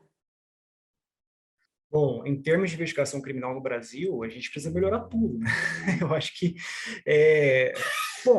a realidade que eu conheço, eu vou falar para os senhores, né, de uma pequena cidade do interior de 30 mil habitantes, a maior parte das investigações da Polícia Civil, a despeito dos esforços das autoridades policiais, sabe, que realmente são muito comprometidas, alguns são extremamente vocacionados, né, enfrentam ali várias dificuldades para exercer o seu dever. A maior parte das investigações começa por auto de prisão em flagrante delito, né, porque como as polícias têm um baixo efetivo, tanto a militar quanto a polícia civil, especialmente a polícia civil talvez, né, e eu trabalhei em cidades em que nós tínhamos servidores cedidos, servidores comissionados da prefeitura, cedidos às delegacias de polícia para complementar os quadros. Eu acho que talvez isso aconteça até em Minas ainda, né, que tem um pouco mais de avanço, e muitas vezes ali até participando das prisões em flagrante delito, sabe? Não há tempo para o delegado de polícia, muitas vezes, correr atrás de fatos mais complexos, sabe? Instaurar um inquérito por portaria, pensar meticulosamente em cada diligência que ele vai tomar. Né? Na prática, em grande parte dos municípios do Brasil, né, o que a gente vê é inquéritos policiais que se iniciam por intermédio do auto de prisão em flagrante delito e muitas vezes não tem nenhuma diligência diferente, sabe, do que foi colhido ali no ato da condução da pessoa presa em flagrante perante a autoridade policial. Se colhe os depoimentos dos policiais militares, né, eventual vítima, quando é o caso, né, e aí isso tudo é encartado, o delegado relata depois, pega o exame de corpo de delito ali que eventualmente tenha sido feito, aí pronto. Essa é a investigação. É quase, como eu brinco às vezes, a investigação da polícia militar, né? Não a investigação da polícia judiciária. Então, o que a gente precisa, se você me perguntasse? Eu, assim, como um fiscal do trabalho da polícia, na realidade que eu conheço, né? Não posso falar no Brasil inteiro, mas a gente conversando com outros colegas, observa que isso se repete. A gente precisa, primeiro, de muito material humano, sabe? De realmente delegacias de polícia civil estruturadas, com agentes de polícia bem remunerados, né? Com um efetivo, digamos assim, abrangente para executar as investigações com calma, com tranquilidade, sem nenhum tipo de assodamento. Nós precisamos também de uma polícia militar mais preparada. A polícia militar está mudando muito, né? Nós temos policiais mais novos, especialmente hoje em dia, que concluíram o ensino superior, por exemplo, tem muito conhecimento, muita tranquilidade para atuar e ter uma visão, em muitos sentidos, mais assim, progressista, né? Mais, digamos, acho que tem mais bom senso a respeito do trabalho deles. Mas nós temos muitos problemas ainda, sabe, relacionados à violência policial, relacionados à truculência, sabe, relacionados a abusos de todos os tipos. Eu, talvez diferentemente de muitos colegas promotores, acredito que o Poder Judiciário, por intermédio das audiências de custódia, acabou evoluindo, né, porque você tem contato ali com a pessoa presa no ato imediato e muitos desses casos de violência policial acabam sendo expostos, né, a olho nu, e isso contribui para a redução desses episódios, né, porque a polícia fica mais, digamos assim, controlada a esse respeito, né, mas a gente precisa, eu acho que o principal problema nosso é material humano, é aumentar os quadros, sabe, especialmente das polícias no interior. É muito comum que cidades do interior, por exemplo, aqui do estado onde eu trabalho, de 30 mil habitantes, tenham 2 viaturas da Polícia Militar para fazer todo o patrulhamento, né? Um quadro de insegurança. Muito comum que a Polícia Civil basicamente seja isso, 2 agentes, o delegado e um escrivão, que muitas vezes é o servidor cedido da prefeitura. Então, a gente precisa de mais recursos humanos, de mais técnica, sabe? De quase um dilúvio, eu diria, para alcançar um outro patamar civilizatório. Perfeito. Pedro, posso Pois fazer não. uma pergunta, doutora Rafaela? À vontade. Fica à vontade. Aproveitando o ensejo, né, que nós falamos do Pacto de São José da Costa Rica, dessa atuação ativa do Ministério Público de forma investigativa, você, como membro do MP, acredita que, com a atuação mais ativa do Ministério Público, com ênfase em investigação ativa, nós venhamos a ter uma diminuição dos erros judiciários, principalmente quando a gente trata de investigação por parte das polícias, principalmente por falta eficiente de pessoas? Vou colocar um dado aqui que qualquer pessoa pode pôr na internet. Por exemplo, a Polícia Civil de São Paulo, ela diz que falta 14 mil homens. E esses dados não são de agora, para atuação. Isso não é informação minha, é informação, se eu não estou errado, do Sindicato dos Delegados de Polícia do Estado de São Paulo. Tem na internet uma vasta materialidade sobre isso. Estou falando só de Polícia Civil. Como o MP atua como guardião da legislação, não atua como um órgão efetivamente só acusador, né? Ele tem a prerrogativa de proteger a legislação em si como um todo. Podemos acreditar com as inovações, né? Hoje a gente tem câmera colocada nos policiais. O material que a gente falou, a questão do celular que a gente pode usar hoje, se grava tanto abuso de autoridade policial nas ruas por um todo. Essa fase de atuação da MP de forma investigativa, talvez nós tenhamos uma diminuição desses erros, encarro como um erro por parte da atuação policial, essa parte da violência policial das ruas que vem, a gente brinca aí nas redes sociais, é o caso isolado, número 7.000 e cacetada, porque todo dia aparece um caso isolado e vira e mexe. Nós, como advogados, vocês, como Ministério Público, acaba tendo que abrir uma atuação que não é só aquela vertente de acusar, mas de investigar aquela atuação que levou àquela decisão, aquele ponto judicial, ou aquela atuação da polícia. Bom, é muito boa a sua pergunta, Ivan. Muito atenta à realidade do Brasil.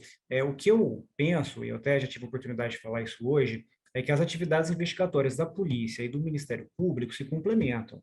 Como bem disse a doutora Gabriela, o que o Ministério Público vai apurar? É uma pergunta, né, que a gente sempre se depara com ela. O Ministério Público vai apurar o roubo, o furto, né? Se a vítima vai à delegacia de polícia, a autoridade policial pode dizer para ela: por que o senhor simplesmente não procura o promotor? Ele está querendo investigar aí tudo na cidade, vai para lá. Né? Então, assim, eu acho que essas atividades investigatórias juntas, né, e o Ministério Público, talvez, nesse papel mais de controle da polícia, né, de abusos cometidos pela polícia, crimes contra a administração pública, até porque já investiga ali no âmbito civil, nos inquéritos civis, etc., pode contribuir com isso, né? E, de fato, uma atividade eficiente, constante do promotor de justiça na apuração de eventuais abusos cometidos pela polícia é seminal para que esse problema da violência, da truculência, seja pelo menos mitigado no Brasil. É um problema crônico, estrutural, ele não vai ser resolvido de maneira simples. É muito interessante, eu sugiro a vocês que vejam o material disponível nas redes sociais, no YouTube principalmente, do julgamento desse caso, Favela Nova Brasília, da Corte Interamericana. O cumprimento da decisão está sendo acompanhado pela Corte, né? Recentemente houve uma audiência pública com a participação do CNJ, do CNMP, também com os representantes das vítimas, né, que peticionaram na Comissão Americana de Direitos Humanos pela abertura desse processo internacional. E ali é engraçado, porque eu assisti a uma desses atos da Corte Interamericana, e o que os juízes dizem, né, que o Brasil não promoveu assim, grandes mudanças dessa condenação de 2017 para cá. A gente já está em 2021, né? E várias dificuldades aí relacionadas ao aparato da polícia, tudo mais. Mas o que eu penso de verdade, que o papel da MP, como você falou, é ambivalente. Não é só um acusador, né? Não é um acusador assalariado, é um promotor de justiça.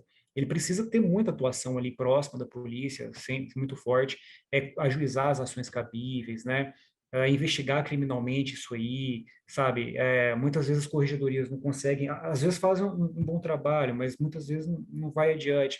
E com essa cultura, né, do MP ativo no controle externo da atividade policial, né, responsabilizando as pessoas que de fato ali tiveram provas produzidas contra elas, sabe, fazendo uma constante vigília, eu acho que a gente tende a avançar, né, e pelo menos mitiga esse problema muito sério, né? Os ministérios públicos estaduais, eles costumam se aparelhar bastante para isso, né? Essas investidas da polícia contra a população, elas são apuradas tanto por intermédio dos GAECos, dos grupos especiais, né, de atuação contra o crime organizado, e também por intermédio de órgãos que são criados na estrutura da Procuradoria-Geral de Justiça se destinam ao controle externo da atividade policial, em auxílio aos promotores das comarcas, né? Que tem muito know-how ali, experiência e conseguem fazer investigações rápidas e exitosas. E, de fato, é um problema muito sério do país, mas eu acho que, até com a ajuda dos advogados, eu mesmo, em investigações desse tipo, recebi já informações muito boas de advogados que levaram os clientes, né, réus de processo criminal, mas que foram vítimas de abuso da polícia, né, e foram ouvidos ali e viabilizaram ações por parte do Ministério Público, né, e é um problema sério, mas eu concordo contigo, eu acho que o MP atuando firmemente, né, conforme determina, inclusive, a Corte Interamericana de Direitos Humanos, o próprio Supremo Tribunal Federal na DPF que eu mencionei, tende a reduzir esse problema. Reduzir, né, acabar é uma outra história. Professor, você pode mencionar de novo qual o DPF que o senhor tinha comentado, qual o caso da Corte Interamericana, para anotar aqui rapidinho, por favor. Sim, a DPF, se eu não me engano, é 635, deixa eu só verificar aqui no meu slide. O caso da Corte Interamericana é o Favela Nova Brasília, né? Você procura, se jogando esse nome no Google, você vai encontrar com facilidade. A DPF, deixa eu só recuperar aqui, cadê a DPF?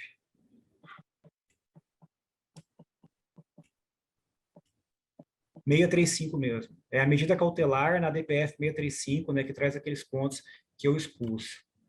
Tudo objeto de consulta pública, vocês encontram com facilidade, pesquisando. Bom, pessoal, em razão do avançar da hora, eu vou só questionar aqui ao doutor Pedro sobre um tema que até é um tema conjunto, né, do tema do nosso curso, que é a investigação defensiva. O senhor citou na sua fala a questão da cadeia de provas, né? E é a nossa preocupação aqui nas investigações, pelo menos locais, e agora, recentemente, eu até vou compartilhar aqui, que o Ministério Público de Minas Gerais, eu queria saber um pouquinho sobre aí do Ministério Público do Estado de Goiás, sobre essa questão da implementação, né, da cadeia de prova no âmbito interno do Ministério Público. Porque a gente sabe que as alterações do pacote anticrime trouxeram essa exigência para o âmbito da investigação criminal, seja ela presidida dentro de um inquérito policial, seja ela presidida num PIC, numa CPI, né? E para nós, advogados, enquanto presidindo o inquérito de investigação defensiva. E eu queria saber um pouquinho da sua experiência, porque esse tema é um tema que está em voga e a gente quer que as entidades, né, a gente espera que as entidades públicas que exerçam esse poder investigatório, aí, a polícia e o Ministério Público, nos tragam, né, exemplos positivos para que a gente possa se inspirar e promover as nossas investigações. Porque, ao contrário, em alguns pontos, aí eu vou alfinetar, né, a gente tem visto que em alguns casos, assim como tem bons profissionais na advocacia, maus profissionais na advocacia, no Ministério Público também a gente tem, né, alguns desrespeitos e que têm sido, inclusive, alvo de anulações de processos de operações por causa de problemas na cadeia de provas. A gente cita a Lava Jato. Então, eu queria ouvir a sua opinião, como que você, enquanto promotor da área criminal, tem procedido a essa questão, assim, lógico que seria uma aula só sobre cadeia de prova, a gente vai ter, já convidando o pessoal aí para segunda e terça-feira, ficarem ligadinhos, a gente vai ter aí uma continuação, mas precisa já apimentar esse tema para o pessoal vir aqui segunda-feira focado. É muito boa a sua pergunta, muito oportuna, Rafaela. A questão da cadeia de custódia das provas, né, é uma novidade que chegou muito repentinamente no nosso direito, né, assim, pegou todo mundo de surpresa. Aí você pensa, a gente tem um quadro, assim, das polícias mal estruturadas, com dificuldades de fazer o básico, e vem toda aquela regulamentação, vários artigos, né, na prática o pessoal tem dificuldade na compra, inclusive, de material, sabe, para poder... Lacre, fazer lacre, lacrar, isso. Imagina, você faz um busca e apreensão, igual a gente teve aqui em operações do GAECO. Busca e apreensão em inúmeras casas, e aí simplesmente jogam tudo no saco. Sem listar se tem dólares, se tem relógio e tal, sem listar quem foi o responsável, né, por carregar, onde que ficou, em que período que ficou, qual a finalidade, que dia que vai ser periciado. A gente não tem isso, né? E isso, assim, é o mínimo. E isso é uma dificuldade muito grande, né, que as pessoas têm ainda de se adequar a essa realidade. A dificuldade chega nesse nível, né, pelo que eu já vi até mesmo de adquirir os lacres, de individualizar cada objeto apreendido, identificar ali celulares, tem aquela questão toda também, né, esqueci o nome da coisa lá que identifica, você sabe o que eu estou falando, né, que identifica o celular. Assim, o MP, na investigação criminal, poucas vezes ele vai se deparar com atividades assim que envolvam operação, medidas tão invasivas como busca e apreensão e que chamem esse regramento, né? Mas eu mesmo participei de uma investigação em 2020 no município de Cristalina, aqui em Goiás, que os colegas de lá mesmo fizeram, os promotores criminais, relacionados a um caso de rachadinha na Câmara Municipal, né? E ali foi muito interessante, porque toda a regulamentação da cadeia de custódia das provas estava muito bem organizada, havia lacre para dedéu, né? Eu me lembro os sacos, e eu não vi o resultado dessa investigação, mas a preocupação, apesar de ser meses depois, né, da alteração legislativa, ainda muito recente, já estava muito em voga, né? E o GAECO, que é esse grupo, como você falou, né, o GAECO de Uberlândia, ele geralmente tem mais preocupação, né, mais cuidado com isso, né? Não sempre acertam, talvez, né? Mas é praticamente para vocês, tem que acertar, senão fica fácil, né? Falar, olha, regularidade aqui, nulidade ali, e investigações podem ser anuladas. Mas há preocupação, né, há uma estrutura que é disponibilizada aos promotores de justiça por meio dos centros de inteligência, dos GAECos, né, nesse sentido, orientações para que a investigação seja feita conforme determina o CPP e todas as normas, né? A boa investigação, como você diz, é essa, que de fato cumpre todos os parâmetros, né? Eu uma vez tive a oportunidade de falar com um promotor norte-americano em Brasília, no evento do CNMP, né? E aí a gente abordando essa questão de como documentar os atos de investigação, etc. E ele me falou o seguinte, ele falou, meu amigo, nos Estados Unidos, se eu errar a identificação de um saquinho, uma coisa assim simples, etc., eu jogo toda a investigação abaixo, né? Isso exige muito do Estado acusador, sabe, lá, em termos procedimentais, né? É uma coisa totalmente louca. A gente olha assim, às vezes fala, poxa, né, mas a gente está tão distante disso, mas a gente vê como é a investigação criminal defensiva, por exemplo, né, que é uma outra novidade que está entrando aqui no nosso radar. Ela já existe em muitos países. Você que tem experiência internacional, né, em termos de processo penal, sabe, assim, já é uma prática corriqueira, né, em muitos países, e causa às vezes espécie aqui na gente, mas espera aí, né, o advogado vai ouvir quem, como e tal.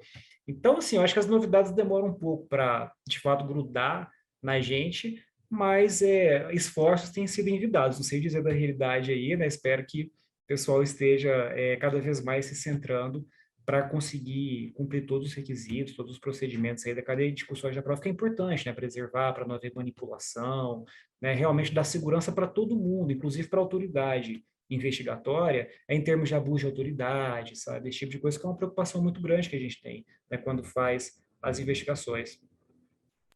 Perfeita a sua fala, foi muito elogiado, com razão, todos. E-mail. Muito obrigado, Marcelo. Muito obrigado. Bom, fica convidado aqui para vir presencialmente, doutor Pedro, quando tiver a oportunidade de vir visitar aí seus familiares, seus amigos aqui em Uberlândia, visitar a Casa da Advocacia de Uberlândia, e a todos os presentes aqui na sala online. Nós vamos... Rafaela, antes de finalizar, eu gostaria de fazer um convite a todos. Eu já até compartilhei minha tela aqui. Então, ótimo, Léo. O Léo é o cara, gente. Então, como todos sabem, né, nós teremos ainda o curso na terça-feira.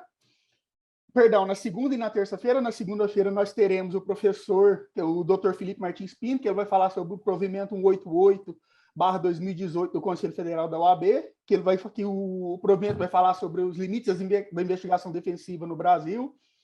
Teremos também o Dr. Leonardo Augusto Marinho, que vai falar sobre a investigação defensiva no sistema de provas e cadeia de custódia. Na terça-feira, no dia 14, nós teremos o Dr. Luciano Santos Lopes, que ele vai falar sobre a atuação do advogado criminalista durante a investigação criminal e medidas compliance no escritório de advocacia. E eu gostaria de frisar que no dia 14 nós teremos as aulas tanto presencial, no auditório da OAB de Uberlândia, quanto virtual por videoconferência. E, principalmente, eu gostaria de, não vou nem não um convite, é convocar, digamos assim, a todos aqui de Uberlândia, da região, que estiver mais próximo, tiver disponibilidade, claro, para estar vindo prestigiar o professor Luciano Santos Lopes presencialmente, bem como a doutora Gabriela, né, que acabou de lecionar agora há pouco com a gente, o doutor Carlos Alves e a Simone Prudêncio, no lançamento do livro A Lei de Abuso de Autoridade. A Simone foi minha professora também, só interrompendo pela... No lançamento do livro A Lei de Abuso de Autoridade, comentário artigo por artigo. A professora Rafaela também, no lançamento do livro dela, Proteção Penal Ambiental e Assessoridade Administrativa, Funções e Limites de Atuação Legítima. E, não menos importante, também, o Dr. Lourenço Migliorini, que é juiz da Vara de Execuções Penais aqui de Uberlândia, juntamente com o Dr. Paulo Eduardo Sorce e Tiago Colnago, no lançamento do livro Regras de Mandela, Padrão Mínimo da ONU para o Tratamento dos Reclusos. Então, eu não deixo um convite, uma convocação para todos para estar prestigiando com a gente presencialmente. Foram como diz assim, quase 2 anos que a gente fizemos... Nós da OAB fizemos eventos à distância, agora é o momento de a gente ter um evento presencial também para finalizar com chave de ouro esse ano, que foi difícil para todos nós. Então, eu convoco também a todos que tiverem disponibilidade. Léo, brilhante. E lembrando, gente, que a gente tem mais de 20 livros para sortear, e esse que é o lado bom do último dia de evento. A gente vai sortear um pouco para o pessoal que vai estar presencialmente, mas grande parte dos livros nós vamos sortear online. Então, fiquem tranquilos, pessoal que não está em Uberlândia, que estiver assistindo no telepresencial, também vai concorrer aos livros. Tem livro meu, tem livro do Lourenço, tem livro da Gabriela, tem livros que o professor Felipe, são mais de 14 livros, estão ali na minha estante. Tem livros da Livraria Jurídica Universal doados pela livraria. Enfim, participem até o final. Quem for de Uberlândia, chama todo mundo, colegas, vai ter um happy hour depois, que é bom também, né, para a gente finalizar aí com chave de ouro esse curso, que como diz o doutor Pedro, é um tema novo, é um tema rico de investigação defensiva. E muito obrigada, doutor Pedro. A gente queria esse bate-papo com o delegado, com a delegada, com o promotor. No final do nosso evento vai ter o doutor Lourenço, vai falar um pouquinho da visão da magistratura, né, sobre o livro. Então, assim, eu sou suspeito, o Léo é suspeito, mas não tem como faltar, tá? Tem que participar de todos os dias. Tá? Ótimo. Muito obrigada, foi show, Tá. Sem palavras.